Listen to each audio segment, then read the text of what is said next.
तो नमस्कार दोस्तों, स्वागत है आपका मेरे YouTube चैनल पर। और आज मैं आपके लिए सेमेस्टर 2 का अपना मॉडल 1 का पहला टॉपिक लेकर आया हूँ, जो कि है origin of the earth with particular reference to big bang theory. तो इसके बारे में हम आज डिस्कस करने वाले हैं दोस्तों। ये हमारा सेमेस्टर 2 FYUGP सेशन 2022-26 का सिलेबस है, आप देख सकते हैं, जिसमें से आज हम पहला टॉपिक कवर करने वाले हैं। तो आइए शुरू करते हैं। तो यहाँ पर आप देख सकते हैं दोस्तों, यहाँ पर हमारा टॉपिक है ये जियो टेक्टोनिक्स ओरिजिन ऑफ अर्थ, यानी भूविवर्तनिकी पृथ्वी की उत्पत्ति। तो इसके बारे में आज पढ़ेंगे। तो सबसे पहले हम जानेंगे दोस्तों कि जियो टेक्टोनिक्स यानी भूविवर्तनिकी किसे कहते हैं। तो आप यहाँ पर देख सकते हैं कि भूविवर्तनिकी ग्रीक भाषा के शब्द टेक्टोनिक से बना है, जिसका आशय है निर्माण। भूविवर्तनिकी भूगर्भ विज्ञान की एक शाखा है। जो जियो टेक्टोनिक्स है दोस्तों, वो भूगर्भ विज्ञान की एक शाखा है, जिसके अंतर्गत ग्लोबीय स्तर पर ठोस पृथ्वी की प्रक्रियाओं तथा पृथ्वी के इतिहास की समय मापनी यानी time scale of the earth history का अध्ययन किया जाता है।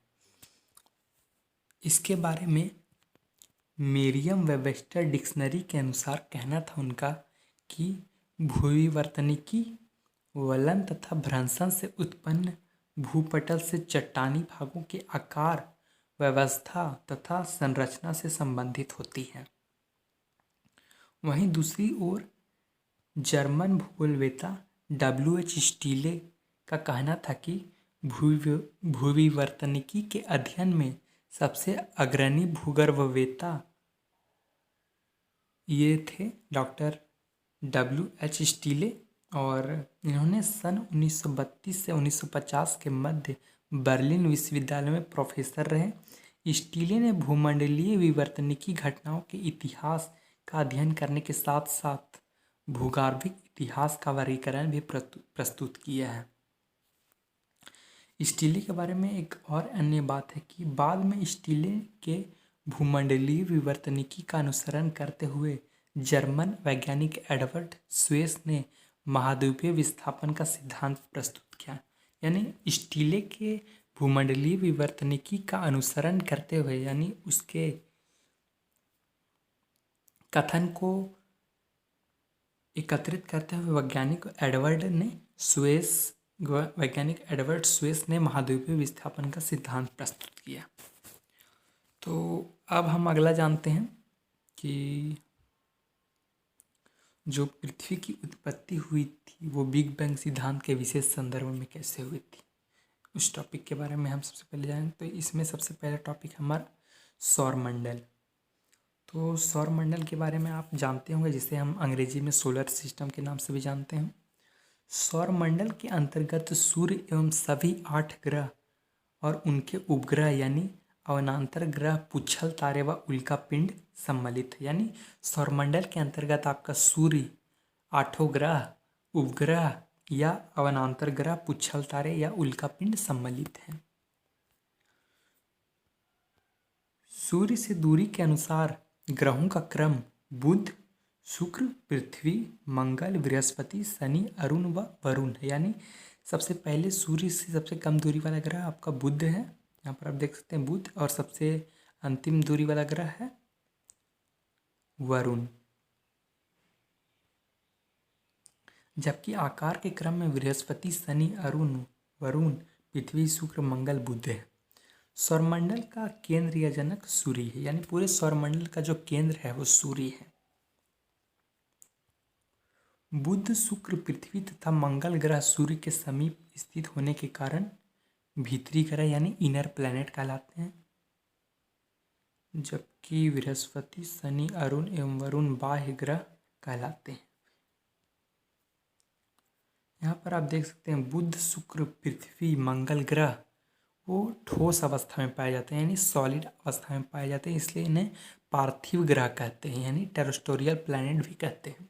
जबकि बृहस्पति, शनि, अरुण और वरुण की अवस्था जो होती है वो पूर्ण रूप से गैस होती है, इसलिए यहाँ पर रहना मुश्किल है, क्योंकि जो ये गैस का पूरा गोला रहता है बृहस्पति, शनि, अरुण और वरुण में। इसे हम गैसीय ग्रह भी कहते हैं, जिसे अंग्रेजी में हम जोवियन प्लैनेट कहते हैं। अगला हमारा कि जो ये गैसेज रहते हैं जिससे बृहस्पति, शनि, अरुण और वरुण जैसे ग्रह बनते हैं, उनमें से मुख्यतः जो गैस रहते हैं वो हाइड्रोजन व हीलियम गैस रहते हैं। और सौरमंडल के सभी ग्रहों का निर्माण जो हुआ है वो 4.6 अरब वर्ष पूर्व हुआ है, यानी आज से लगभग 4.6 अरब वर्ष पूर्व हुआ है सभी ग्रहों का निर्माण। पृथ्वी की सूर्य से औसत दूरी लगभग है 14.96 करोड़ किलोमीटर। ये सब आपका एक एक नंबर में आपका सवाल बन सकता है दोस्तों, तो आप इसे याद कर सकते हैं। अगला है, आप यहाँ पर देख सकते हैं सूर्य का प्रकाश पृथ्वी तक पहुँचने में लगभग 8 मिनट और 16 सेकेंड का समय लगता है। ये भी आपका एमसीक्यू फॉर्म में पूछ सकता है, तो आप इसका ध्यान रखेंगे। अब उपग्रह किसे कहते हैं इसके बारे में आप समझेंगे। उपग्रह यानी जिसे हम अंग्रेजी में सैटेलाइट कहते हैं, तो वे आकाशीय पिंड जो अपने ग्रहों की परिक्रमा करते हैं उपग्रह कहलाते हैं। ये उपग्रह ग्रहों के साथ साथ सूर्य की भी परिक्रमा करते हैं। ग्रहों की भांति उपग्रह भी चमक रहित है, यानी इसमें से इसका कोई अपना प्रकाश नहीं होता है, मतलब सूर्य के प्रकाश के कारण ही ये चमकते हैं। पृथ्वी का उपग्रह चंद्रमा है, जबकि बुध एवं शुक्र में कोई उपग्रह नहीं। यानी आपको से पूछा जा सकता है कि किस ग्रह के कोई उपग्रह नहीं है, तो यहाँ पर आप देख सकते हैं बुध एवं शुक्र के कोई उपग्रह नहीं है। आइए आगे चलते हैं। तो पृथ्वी की उत्पत्ति की प्रमुख परिकल्पनाएं, तो जिसके बारे में हम डिस्कस करेंगे। यहाँ पर आप देख सकते हैं 2 वर्गों में रखा गया है। पहला है एक तारक या एक रूपतावादी परिकल्पनाएं, और दूसरा है डुएलास्टिक और कैट्रोफिस्टिस हाइपोथेसिस, यानी युग्म तारक अथवा अनायासवादी परिकल्पनाएं। तो पहले हम इसके बारे में डिस्कस करते हैं। एक तारक या एक रूपतावादी परिकल्पनाएं, तो इसके अनुसार आप देख सकते हैं इस परिकल्पना में क्या प्रस्तुत है कि इस वर्ग की परिकल्पनाओं में पृथ्वी की उत्पत्ति एक तारे से मानी गई है। यानी इस परिकल्पना के अंदर जो पृथ्वी की उत्पत्ति है वो किसी एक तारे की वजह से हुए। इसी कारण इन परिकल्पनाओं को एक रूपतावादी अथवा एक पैतृक यानी यूनिपेरेंटल भी कहा जाता है। कांट की वायव्य राशि परिकल्पना यानी जो 1755 में दी गई थी, लाप्लास की निहारिका परिकल्पना जो 1796 में दी गई थी, तथा क्यूपर की निहारिका मेघ परिकल्पना जो 1951 में दी गई थी, इस वर्ग की वर्तमान समय तक प्रस्तुत की गई प्रमुख परिकल्पनाएं हैं। अगला हमारा युग्म तारक अथवा अन्यासवादी परिकल्पनाएं, तो इसमें हम डिस्कस करेंगे अभी। इस वर्ग की परिकल्पनाओं में पृथ्वी की उत्पत्ति 2 तारों के अनायास टकराने अथवा संयोग से मानी जाती है। इसी कारण यह परिकल्पनाएं द्विपैतृक यानी बायपेरेंटल भी कहलाती है।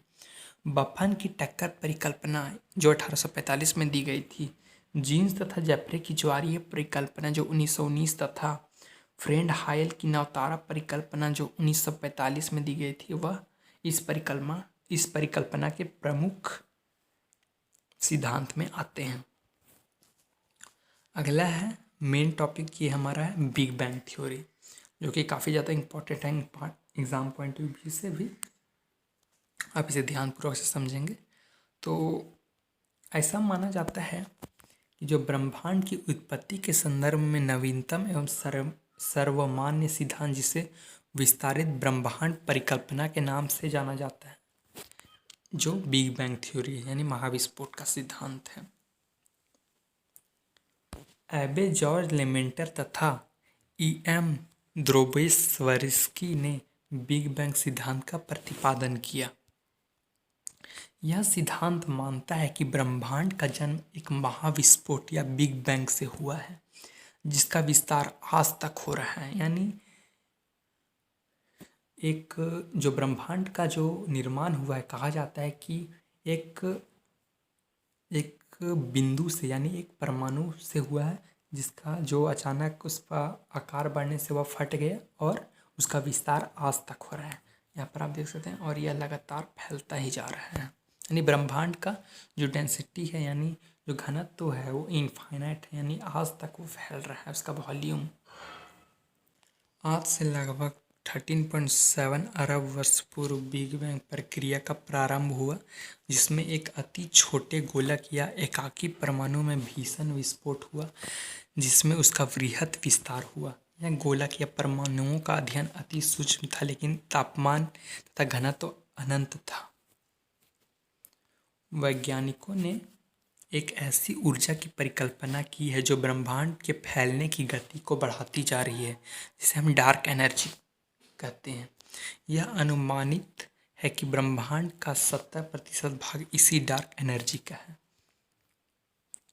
बिग बैंग की प्रक्रिया होने के बाद के 3 लाख वर्षों की अवधि में ब्रह्मांड का तापमान 4500 केल्विन तक गिर गया। साथ ही वृहद स्तर पर परमाणुईय पदार्थों का निर्माण हुआ, जिसमें ब्रह्मांड पारदर्शी रूप में आ गया। आप यहाँ पर देख सकते हैं दोस्तों बिग बैंग थ्योरी कैसे प्रतिपादित हुई।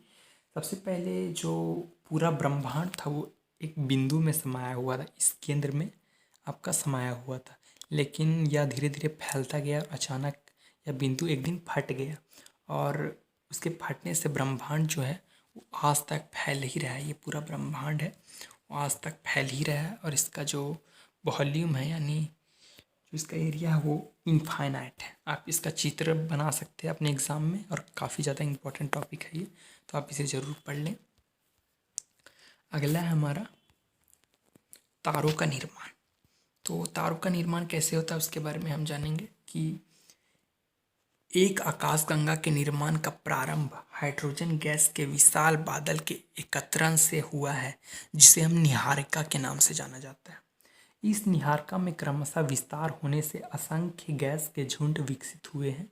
यह गैसीय पिंड विस्तृत होने के साथ साथ सघन गैसीय पिंड के रूप में आ गए हैं, जिनसे तारों का निर्माण प्रारंभ हो गया है।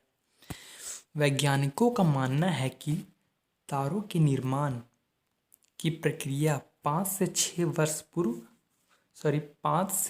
अरब वर्ष पूर्व प्रारंभ हुई। तारों के बाद हम ग्रहों का निर्माण के बारे में जानेंगे। ग्रहों का निर्माण तो वैज्ञानिकों के मुताबिक एक अत्यंत सघन धूल और गैसों का बादल, जिसे नेबुला या निहारिका कहते हैं, अपने ही गुरुत्वाकर्षण बल के कारण जब नेबुला सिकुड़ने लगता है तब तारों और ग्रहों का निर्माण होता है। तो आपने जाना दोस्तों कि तारों और ग्रहों का निर्माण कैसे होता है। तो आज का वीडियो हमारा यहीं पर समाप्त होता है। यदि आपको इस टॉपिक का PDF चाहिए तो हमारे टेलीग्राम चैनल को ज़रूर ज्वाइन करें, इसका लिंक डिस्क्रिप्शन बॉक्स में दिया हुआ है। और यदि आप हमारे चैनल पर नए हैं तो चैनल को लाइक, सब्सक्राइब, शेयर करना ना भूलें और कमेंट ज़रूर करें। और आने वाला वीडियो में हम ज्योग्राफी सेमेस्टर 2 का पूरा सिलेबस कवर करने वाले हैं, तो चैनल को सब्सक्राइब जरूर कर लें ताकि आप आने वाले वीडियो को तुरंत देख पाएँ। धन्यवाद।